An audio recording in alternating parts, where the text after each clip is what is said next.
Vice ganda kinaantigan. Hinubad ang wig para suportahan ang contestant na may sakit. Punto na ako ng, wala ako ng pake. Meron ng taong mahal na mahal ako. Kung kay Ayon, mahal ako ng nanay ko. Mahal ako ng mga kapatid ko. Mahal ako ng pamilya ko. Mahal ako ni Lord. Pero bago ang lahat, kung ikaw ay bago sa aking channel, huwag kalimutan na mag-subscribe at i-click ang notification bell for more trending news. Naantig ang puso ng mga televiewers ng komedyanteng si Vice Ganda matapos niyang ipahayag ang kanyang suporta sa isang kalahok ng segment ng It's Showtime na Especially for You. Sa relasyon, hindi lahat ng pagmamahalan ay nagtatapos dahil sa panloloko at pagtataksil.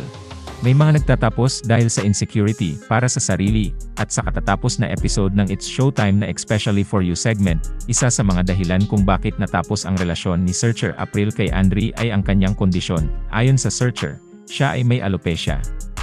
Ito ay isang disorder na nagdudulot ng pagkawala ng buhok, at ang parehong kondisyon na nagdudulot sa kanya ng insecurity, na nagdaragdag sa maraming bagay na bumabagabag sa kanya. Pakiramdam niya ay karapat-dapat si Andre sa isang taong mas mabuti kaysa sa kanya, isang taong hindi katulad ng kanyang kalagayan.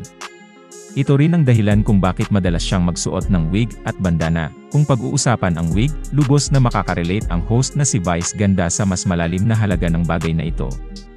Ito ay hindi lamang tungkol sa fashion o para sa aesthetics. Para sa kanila, ito ay nagbibigay sa kanila ng kapangyarihan, enerhiya, at pagpapalakas ng kumpiyansa. Ipinangaral ng host ang posibleng epekto ng kanyang kalagayan sa kanyang buhay at konsepto ng pagmamahal sa sarili at kagandahan na naging dahilan ng pagtatapos ng kanilang relasyon.